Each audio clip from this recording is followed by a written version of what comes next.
કૃષિ વત્સલમ કલ્પેશ પંડ્યાના નમસ્કાર। શું આપ પણ બેસ્ટ ફાર્મર એવોર્ડ વિજેતા બનવા માંગો છો? તો ચાલો જોઈએ બેસ્ટ ફાર્મર્સની સફળ ગાથા। મારું નામ ઉમેશ ભીખાભાઈ દોમડિયા, વડાલ ગામ, ડિસ્ટ્રિક્ટ જુનાગઢ છે। આજે જે ઇન્ટરનેશનલ કોન્ફરન્સ કૃષિ યુનિવર્સિટીમાં જે યોજાઈ છે એમાં મને ખેડૂત તરીકે એવોર્ડ આપવા આવેલો છે। હવે હું એક જે ખેતી કરું છું કે ભાઈ કોઈ પણ પાક આપણે વાવેતર કરીએ તો એની તમામ માહિતી કૃષિ યુનિવર્સિટી પાસેથી મળી જાય છે, પણ આપણી ખેતી એવી છે કે આપણે ખેતીમાં વધુમાં વધુ મજૂરની જરૂર પડે છે। આપણી પાસે એટલા મોટા વીઘા પણ નથી કે આપણે નવી નવી ટેકનોલોજીનો ઉપયોગ કરી શકીએ। તો આના નિવારણ માટે મેં ખેતી કરતાં જ્યારે પણ ફ્રી હોઉં ખેતીમાં ત્યારે નવા ઓજારનું સંશોધન કરું છું। એનાથી શું થાય છે કે ઓછા સમયમાં અને ઝડપી ખેતી થઈ શકે છે। દાખલા તરીકે શરૂઆતમાં મેં મિની ટ્રેક્ટર, એનું ટેલર, પછી એના ઓજારા બધા જાતે બનાવ્યા। ત્યાર પછી ડુંગળીના રોપ વાવવાનું ઓટોમેટિક મશીન બનાવ્યું, જે અત્યારે ખેડૂતો ઝાઝા પ્રમાણમાં ઉપયોગ કરે છે। પછી દેશી ખાતર ટ્રેક્ટરમાં ભરવા માટે આપણી પાસે JCB કે લોડર ઉપલબ્ધ છે, પણ એને ચાસમાં નાખવા માટેના માણસોને તકલીફ થાય છે, એટલે એના માટે ઓટોમેટિક કમ્પોસ્ટ એપ્લિકેટર નામનો ટેલરમાં મિકેનિઝમ ફિટ કરી અને ખાતરનું વ્યવસ્થિત કામ થઈ શકે છે। પછી એવી જ રીતે દવા છાંટવાનું કામ હોય તો એમાં પણ મજૂરની બહુ તકલીફ થાય છે। તો મિની ટ્રેક્ટરમાં એ પ્રકારનું ફિટિંગ કર્યું છે કે કોઈ પણ પાક હોય એમાં આપણે ટ્રેક્ટરથી દવાનો છંટકાવ કરી શકીએ, દવાનું પ્રમાણ પણ ઓછું રાખીએ અને 1 કલાકમાં 10 થી 15 વીઘાનો આપણે આરામથી છંટકાવ થઈ શકે છે। પછી દાખલા તરીકે 2 ઢાળવાળી જમીન હોય તો એને સમતલ પાણી ચલાવવા માટે એક મિની ટ્રેક્ટરમાં એવું ઓજાર બનાવ્યું છે, 1 દિવસમાં 40 વીઘાની જમીન કમ્પ્લીટ કરી અને લેવલ પાણી આપે છે। પછી એ સિવાયના ઓજાર કરું તો આપણે કોઈ પણ ખેતીને ઉલટ કરીએ કે રિવર્સિબલ MB પ્લાવ ચલાવીએ, એને વાવેતર કરવા માટે આપણે ખેડૂતો રોટાવેટર હાંકતા હોય છે। તો રોટાવેટર હાંકવાથી પાછી જમીન મિક્સ ન થાય એના માટે પ્લેનર વેટર નામનું યંત્ર બનાવ્યું છે। ટૂંકમાં હવે નવા 30 જેટલા ઓજાર બનાવ્યા છે અને આ ઓજાર બનાવવામાં ખેડૂતો પણ આવે છે। મેં એનો કોમર્શિયલ ઉપયોગ કર્યો નથી, ખેડૂતો જોવે છે પછી પોતાની ખેતીમાં અપનાવે છે। તો આવા ઓજાર બનાવવા બદલ મને કૃષિ યુનિવર્સિટી તેમજ નેશનલ કક્ષાને એમ ટોટલ 15 એવોર્ડ મળેલ છે। એટલે મારો પ્રયાસ એવો છે કે ખેતીમાં આપણી અનુકૂળતા મુજબ આપણા વીઘાના અનુસંધાને કે નાના ઓજાર આપણે બનાવી અને જેમ બને એમ મજૂરની ઓછી જરૂર પડે એ દિશામાં જો આગળ વધીએ તો આપણી ખેતી સહેલી અને સરળ બનશે।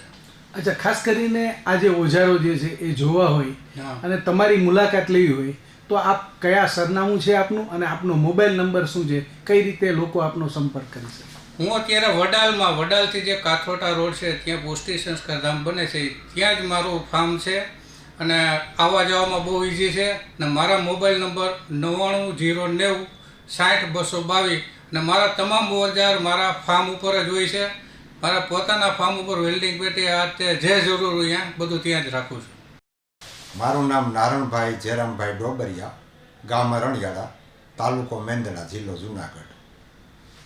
આજે જુનાગઢ કૃષિ યુનિવર્સિટીમાં પ્રગતિશીલ ખેડૂતોનું સન્માન થયું છે, એમાં મને મૂલ્યવર્ધન પાક માટે થઈ અને મારું સન્માન કરવામાં આવ્યું છે અને એવોર્ડ આપવામાં આવ્યો છે। આમ તો કૃષિ યુનિવર્સિટીએ 2-3 મને સન્માનો કરી અને એવોર્ડ આપેલા છે, પણ આજે મારે મુખ્ય કામ છે પાણી બચાવવો અને જમીન બચાવવો। આજે 20 વર્ષ થયા હું સ્વૈચ્છિક સંસ્થાઓમાં અને યુનિવર્સિટી સાથે જોડાઈ અને કામ કરું છું। હવે અમારો મુખ્ય પાક છે ઘઉં અને મગફળીમાં મારું કામ છે વેલ્યુ એડિશન કરવાનું, એટલે પાક મૂલ્ય વૃદ્ધિ કરું છું। મારું પોતાનું ખેત ઉત્પાદન કરી અને મૂલ્ય વૃદ્ધિ કરી અને હું પોતે જ વેચાણ કરું છું। ગયા વર્ષે અમે ફાર્મિંગ કોન્ટ્રાક્ટમાં ચીકુનો બગીચો રાખેલો 40 વીઘાનો, તો એમાં મેં ચીકુના પાકેલા ફળનું ઉત્પાદન કરી અને ચોખ્ખા કરી અને વેલ્યુ એડિશન કરી અને પેકિંગ કરી અને આ વર્ષે પણ અમે ચીકુનું સરસ પેકિંગ કરી અને 100% પ્રાકૃતિક એ વેચાણ કરીએ છીએ। એટલે પ્રાકૃતિક કૃષિ સાથે હું જોડાયેલો છું અને વધારેમાં વધારે મારો આગ્રહ એવો પણ છે કે હું પોતે કરું છું. પાણી બચાવો, જમીન બચાવો અને વેલ્યુ એડિશન કરો એવા પ્રયત્નો હું કરતો રહેલો છું. અચ્છા, ખાસ કરીને એન્જિનિયરિંગ દ્વારા તમને એવોર્ડ આપવામાં આવ્યો છે, તો પાણી બાબતમાં તમે કયા પ્રકારની કાળજી રાખી જેને હિસાબે તમને એવોર્ડ આપવામાં આવ્યો છે? પાણી બાબતની એવી છે કે જ્યારે 1985-86માં દુકાળ પડવા માંડ્યા એની પહેલાંથી 2002થી મેં મારે ઘરે 12,000 લીટરનો એક ભૂગર્ભ ટાંકો બનાવ્યો અને એ ટાંકાની અંદર ચોમાસામાં પુષ્ય નક્ષત્રનું પાણી ભરી લીધેલું. આપણા શાસ્ત્રોમાં પણ કહે છે અને પૂર્વજોએ કહે છે કે પુષ્ય નક્ષત્રમાં ભરેલું પાણી અમૃત સમાન ગણાય.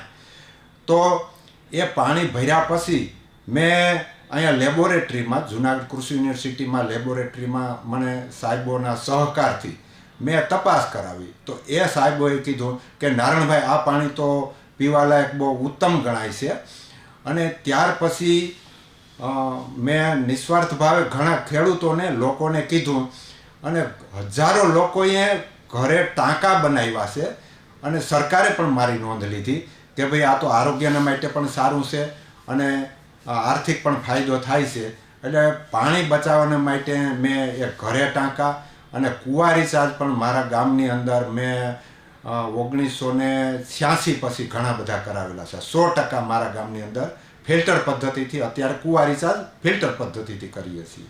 જી, ખાસ કરીને તમારી આ ઉત્કૃષ્ટ કામગીરી કોઈને જોઈ હોય તો કઈ જગ્યાએ આવી શકે અને આપનો નંબર કઈ રીતે સંપર્ક કરી શકે? જી, મારું ગામ રણિયાળા છે, મેંદડા તાલુકો, અને મારો મોબાઈલ નંબર છે 94 287 038 82.